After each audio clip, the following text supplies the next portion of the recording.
Hello everyone, welcome to the video lecture series on electronic devices and circuits. In this video lecture, we are going to study the biasing technique for BJT. So, we'll focus the fixed bias technique in this video lecture and the stability factor of fixed bias circuit. In session 1, we have studied about the DC load line and Q point, and in session 2, we have focused on the stability factor. We have seen that the Q point should be stable on the DC load line, and the process of stabilizing the Q point of circuit is called as bias stabilization. So, bias stabilization, it is the process to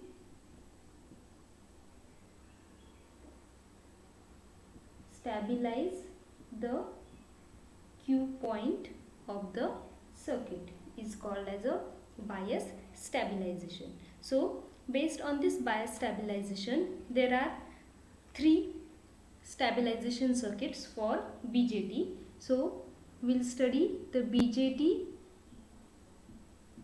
stabilization circuits. So for BJT, mainly there are three stabilization circuits. First is fixed bias circuit. Second is collector to base bias circuit, and third one is called as voltage divider bias circuit. So in our syllabus we are having only fixed bias circuit and voltage divider bias circuit. So in this today's video lecture we will see the fixed bias circuit. So in fixed bias circuit, a transistor is taken. This is base, this is collector, and this one is emitter. At collector, one resistance RC is connected. At base, one resistance RB is connected, and at the base and collector, the power supplies are connected. Let's consider this as a VCC. We'll call it also as a VCC, and emitter terminal is directly grounded. At collector, we are having one collector C2. At base we are having one collector C1. Here we can apply input AC signal Vi. Here we can observe the output signal V0, that is also AC. So Vi is AC input and here it is AC output signal. So this is the fixed bias circuit.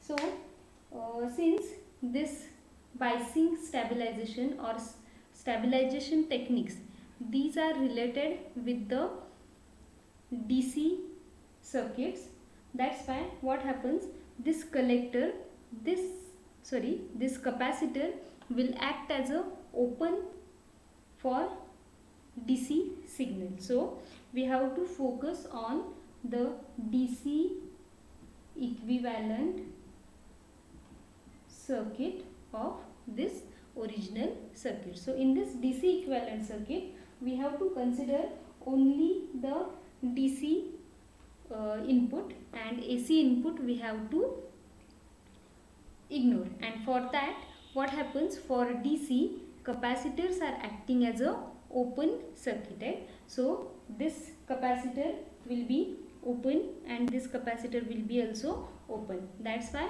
this part of the circuit and this part of the circuit will not be of any use for DC analysis, and that's why we'll redraw this circuit.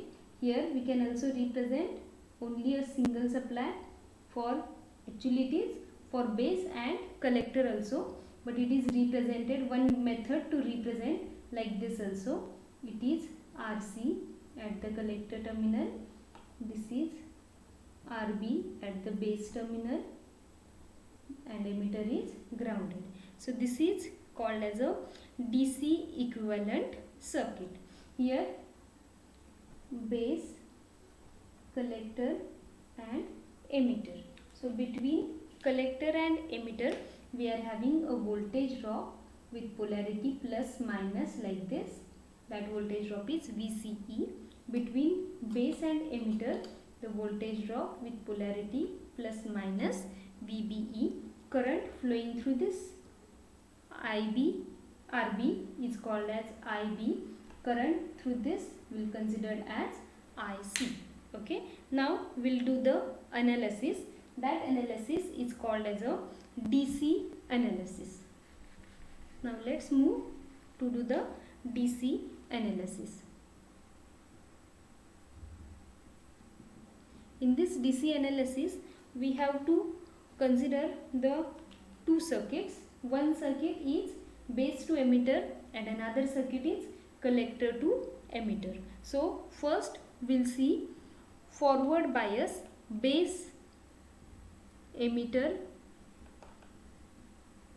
circuit or base emitter loop, and for that base emitter loop I'll redraw the circuit. So this circuit will be like this. This is VCC, this is RB,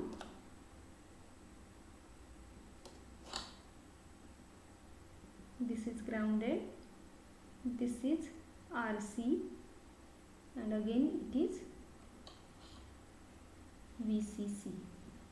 So this is one method to draw the same circuit. This circuit and this circuit are same, but the representation is only different. So we have to consider here base emitter loop, means we have to consider this loop from base to emitter loop, and we have to apply the KVL by this way. So apply KVL as shown here, and after applying KVL we'll get across this RB will have the voltage drop plus minus IB into RB, because current flowing through this RB is nothing but IB. So we'll get VCC minus IB into RB minus, here from base to emitter we are having a voltage drop called as VBE and the polarity is negative. So it is plus VCC minus IB RB minus VBE is equal to 0. Now we will rearrange this equation to obtain the value of IB. So after rearranging, IB is equal to VCC minus VBE upon RB. So here we have obtained the expression for base current IB. Now here if you observe the supply VCC, this supply VCC is constant. The voltage drop VBE, it is also constant. Okay, for silicon it is 0.7 and for germanium material it is 0.3. So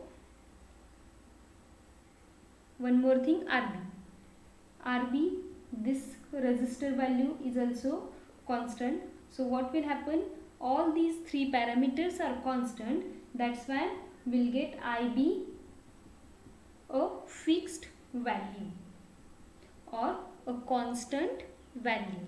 So here this circuit is called as fixed bias circuit because we are getting the constant value for the input current IB or the fixed value input current IB. That's why the name to this circuit is given as fixed bias circuit. Now let's consider this as equation number 1. Now what we have to do? We have to also identify the second loop. The second loop is collector emitter loop. So here from collector to emitter, so we'll apply KVL in this manner in this circuit. So after applying KVL, what we'll get? We'll get VCC, here we will get the voltage drop plus minus IC into RC. Voltage drop from collector to emitter is VCE. So after applying KVL, apply KVL as shown here, we'll have VCC minus ICRC minus VCE is equal to 0. And here rearranging this equation, so VCE is equal to VCC minus IC into RC. So call it as a equation number 2. And we know that collector current IC and IB, what is the relation? IC is equal to beta into IB. So IB is having fixed value, so IC is also having fixed value. So here call it as equation number 3. So our Q point, that Q point is having coordinates of VCEQ and ICQ. So here we can observe from this equation number 3 we can get the IC value, and from equation number 2 we can get the VCE value. And here in this also VCC is constant, RC resistor is constant, IC it will be fixed. Since IB is fixed, so VCE will be also fixed. So the coordinates, both the coordinates of Q point VCEQ and ICQ will be fixed in this fixed bias circuit, and will get the stabilization of this Q point on the DC load line. Now here one more thing is there, that the base current IB, it is controlled by resistor RB, and the collector current IC, that depends on base current IB. But this collector current IC does not depend on RC resistance. If you observe, IC is equal to beta IB, there is no any resistance RC is present in this third equation. That's why IC depends on IB, and the RC, it will not affect the value of IC. Only the resistor RB is going to affect the value of current IB. So change in collector resistance RC, it will not affect the level of IB or level of IC, but the value of VCE, that is going to be affected if we are going to change the collector current, collector resistance RC.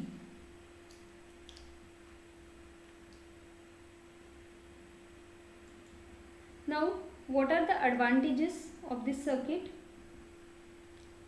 So if you observe, in this circuit very few or less number of components are present, so this circuit is simple and less number of components are required. This is one advantage. Second, the biasing condition means the stabilization of Q point is obtained easily. The calculations are also very simple, and good flexibility, as Q point cannot be set at any point in active region by adjusting the value of RB. Now what are the disadvantages?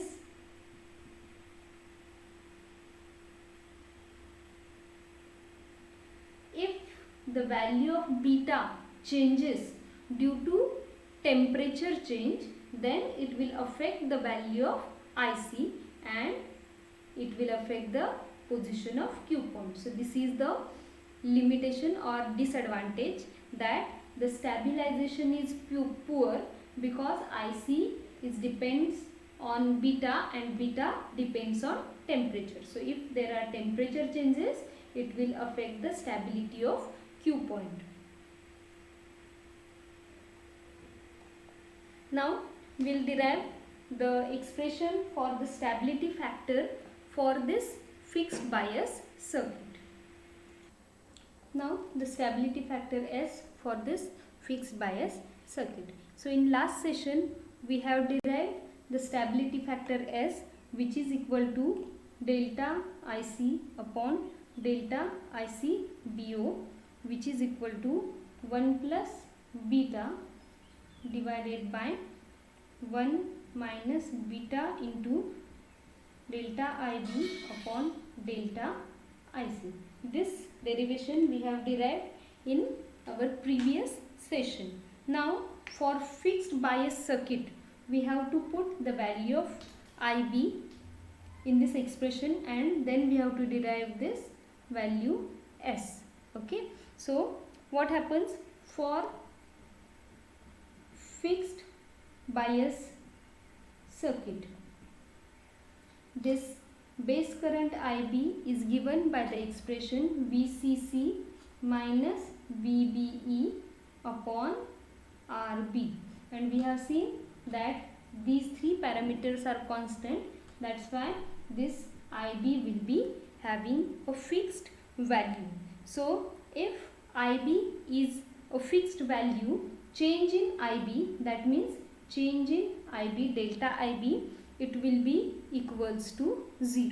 Now we'll put this value in above expression and we'll find out the stability factor S. So if we put change in IB equals to 0, this whole term will become 0 and we'll get the stability factor S equals to 1 plus beta. So this is the stability factor for fixed bias circuit.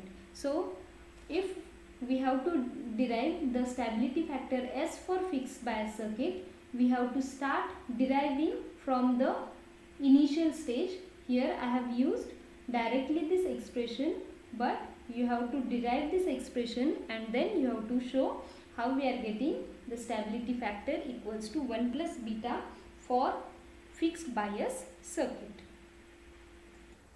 Now if we have to improve the stability level of the fixed bias circuit, then we have to make slight changes in this circuit. So what are the changes? Here at the emitter terminal we have to use or add one resistor, that is called as a RE, and the circuit which we are getting, that circuit is called as modified fixed bias circuit or emitter bias circuit. Now here we will see the DC analysis of this circuit. The current here it is IB, current here it is IC, and current here is IE. Now the voltage drop between base and emitter is VBE, between collector and emitter is VCE. Now what we'll do, we know that IB is equal to, IC is equal to beta IB and IE is equal to IB plus IC. Okay, if we put IC value like this, what we'll get? IE is equal to IB plus 1 plus plus beta into IB, which will equals to 1 plus beta into IB. That means IE is equal to 1 plus beta into IB. So here instead of IE we can also write down IE is equal to 1 plus beta into IB. Now we'll see the DC analysis of this modified bias fixed bias circuit. So for that, first circuit is base emitter loop. So we have to apply KVL from this to this. Now the circuit for that, I'll redraw here VCC, this is RB, this one is RE, this is RC,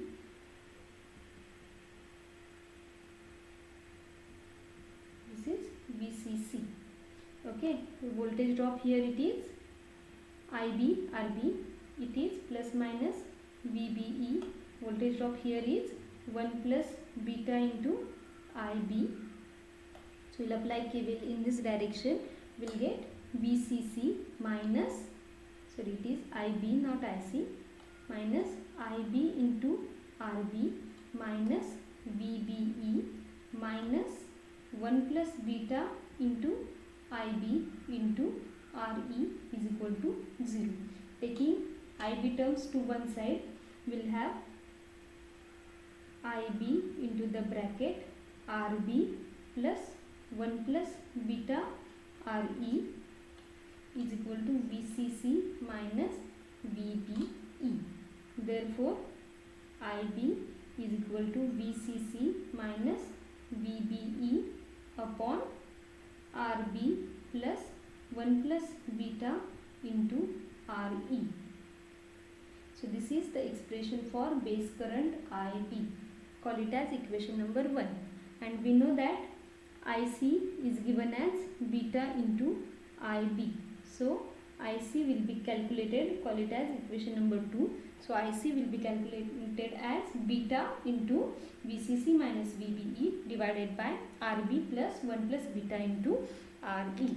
Now second is our collector emitter loop, and for that we will apply KVL in this manner. So it is plus minus IC. So we will have VCC minus ICRC minus, here it is plus minus VCE voltage drop. So minus VCE minus, now here we will consider IE.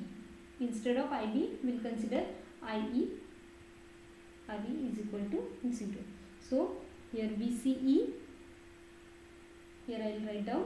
Therefore VCE is equal to VCC minus ICRC minus IERE. So this is the expression, call it as equation number 3, and this is the expression for VCE, and by this way we have obtained the coordinates of Q point as VCEQ and ICQ. So these are the coordinates we have obtained from equation number 2 and equation number 3. So this circuit is modified fixed bias circuit. So here in this video lecture we have discussed about the fixed bias circuit and modified fixed bias circuit. Also we have discussed the stability factor of fixed bias circuit. Thank you for watching the video.